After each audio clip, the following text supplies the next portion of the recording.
Le secrétariat national du volontariat SNV en sigle organise une formation de 2 jours du 5 au 6 mars 2020 à Limca, dont le but est de promouvoir et d'encourager l'engagement volontaire des jeunes et de leur apprendre quelques notions des bases du volontariat. Suivez. Bonjour papa. Bonjour.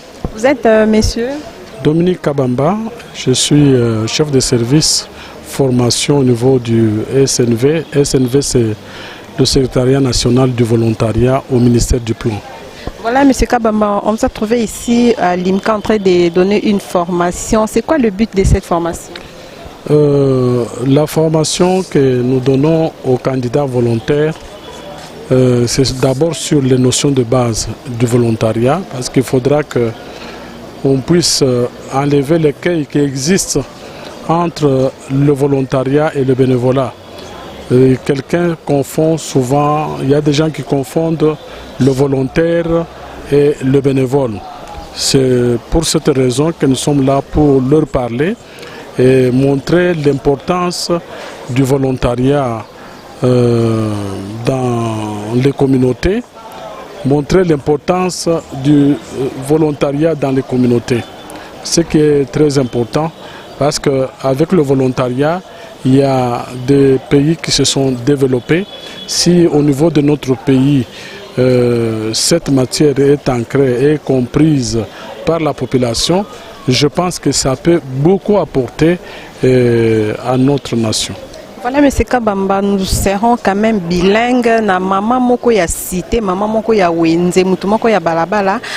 Oko koyebi sa ba volontariat, eza vraiment nini, et puis importance tango eza vraiment nini. Na bandeko nyonso bakoki koyoka biso esengeli bayeba ete volontariat eza penza na mutu ya makasi.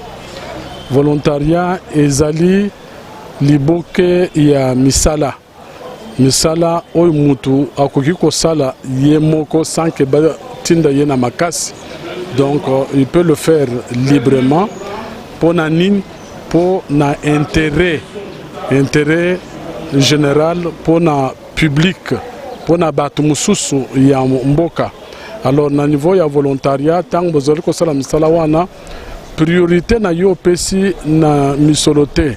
Donc le problème il y a rémunération et la penza motivation na yo munenete pour n'entendre na yango mais aussi ça la pour na intérêt ya baninga. Voilà, la formation est à combien de jours? Formation tozali kosala ekozala lelo na lobby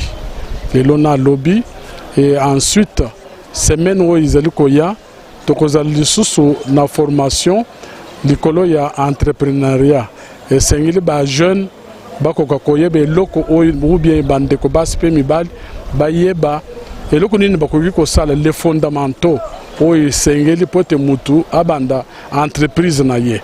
Donc wana izali semaine prochaine soki tosili ici kaka na sanza oyo tozali kopesa makambo mususu sur l'employabilité des jeunes. Sur l'employabilité des jeunes tozali kolakisa bilenge o basilisi classe ndenge nini ya kosala CV na bango, ndenge nini bakoki kosala lettre ya motivation, ndenge nini bakoki ko répondre na interview d'embauche. Donc pour le mois de mars, matière est prévue pour le cadre de volontariat. Voilà, pour clôturer, à la fin de la formation, les étudiants, si on peut les appeler comme ça, ils seront, qu'est-ce qu'ils auront? Qu'est-ce qui va sanctionner la formation? Oui, les apprenants, comme ils sont dans la salle, à l'issue de la formation, chacun pourra avoir son brevet de formation. Et ce brevet est très utile. Je crois qu'ils auront déjà quelque chose, ils seront équipés à ce moment-là avec la matière que nous donnons et pourront être même employés sur terrain. Quelles sont les conditions pour participer à la formation? Les conditions pour participer à cette formation, ça c'est l'homme qui se décide lui-même. Chacun, tout le monde qui est intéressé pour suivre la formation, qu'il soit femme ou homme, peut venir. Donc, qu'il soit étudiant ou pas, peut toujours passer pour suivre la formation. Il y a des frais à payer? Non, non, il n'y a pas de frais à payer, mais du moins les participants s'organisent pour mettre quelque chose ensemble et se payer leur casse-croûte, un jus et puis un morceau de pain pour eux-mêmes, mais au moins pour le brevet, chacun donne 1000 francs congolais. Merci beaucoup. Ça va, merci. Merci. Merci beaucoup pour la parole. Lorsque nous avons commencé cette rencontre, l'encadreur a donné l'explication d'un volontaire. Et nous avons tous suivi. Un volontaire, c'est qui? C'est quelqu'un qui est au service des autres. Hein? Il ne poursuit pas un objectif lucratif. Il ne cherche pas son propre intérêt. On sous-entend comme un esclave au service de son maître. Voilà un volontaire. C'est ce que l'encadreur a expliqué que nous avons essayé de retenir. Bon, la question de savoir, pour ce qui est de notre groupe, si le volontariat était une commune de 24 communes de Kinshasa, laquelle de communes choisirez-vous? Nous pensons que, parce que nous sommes au service du maître, nous, la commune que nous allons choisir, c'est la commune qui est dans le besoin. Avec l'apport de notre responsable ou l'encadreur ou le maître qui nous envoie, que les besoins, par exemple, c'est la commune de Maluku, c'est la commune de Kisenso ou Magala, c'est cette commune-là que nous allons choisir si la demande, par exemple, pour la proposition de notre responsable. Voilà donc ce que nous avons compris à ce qui concerne, si les volontaires étaient une commune de 24 communes, nous choisirons la commune dans le besoin avec l'approbation du responsable qui nous envoie. On peut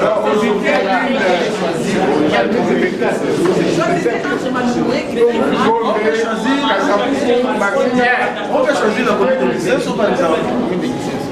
Voilà, donc ils ont fait leur choix, la commune de Kisenso. Ah, Kisenso. Nous étions au nombre de 12. Ok. Nous pouvons les donner par la nature elle-même. C'est le moyen traditionnel à ne pas discuter. Il n'y avait pas encore de pirogues, il n'y avait pas encore d'avion, il n'y avait pas encore ceci, mais c'était à pied que tout le monde marchait, même notre Seigneur Jésus-Christ. Deuxièmement, c'est un transport sans rémunération. Vous ne payez rien. Ce n'est que votre énergie physique et vous vous déplacez. Aucune rémunération. Deux, même si vous avez l'argent, mais à l'absence des autres moyens, qu'est-ce que vous faites? Vous faites les pieds. Comme les amis de Tchambou. Comme les amis de Tchambou actuellement. Ouais, ce n'est pas seulement Tchambou, hein, c'est un peu partout. Mais principalement Tchambou. Et puis, il y a la facilité d'accès. Vous pouvez prendre un avion, ça ne vous amènera pas à la porte de la maison. Vous pouvez prendre le train, ça ne va pas vous amener dans votre quartier. N'est-ce pas? Ça va vous laisser quelque part et de là, vous prenez encore un autre moyen. Enfin, un autre moyen, une autre raison, la cinquième raison, faible risque d'accident. On est toujours écrasé parfois par un véhicule, mais c'est plutôt rare. Hein? L'accident, c'est souvent entre les véhicules eux-mêmes ou c'est le véhicule qui se renverse de lui-même. Donc, lorsque vous êtes à pied, il y a quand même moins de risques de connaître un accident. Sixièmement, la marche à pied, c'est tout de même un sport. C'est un sport qui vous épargne de certaines maladies. Lorsque vous marchez à pied, c'est un exercice. Et vous dégourdissez les jambes et tout ça. Ça vous aide sur le plan physique. Et enfin, il y a une raison qui a concerné seulement les mamans. On a dit que pour les mamans, cela fait reculer, la marche à pied, fait reculer la ménopause.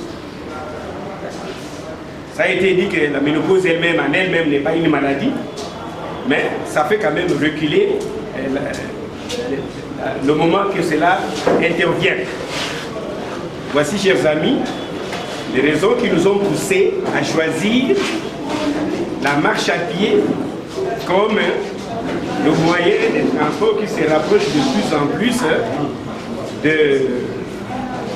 du volontariat. Parce que même le volontariat, si vous voulez aller aider quelque part, il ne faut pas attendre l'avion, il ne faut pas attendre le véhicule, il faut y aller tout de suite. Et pas les moyens que vous avez là directement. Et le moyen, c'est un moyen personnel où vous ne payez rien. Voilà, chers amis, nous vous remercions.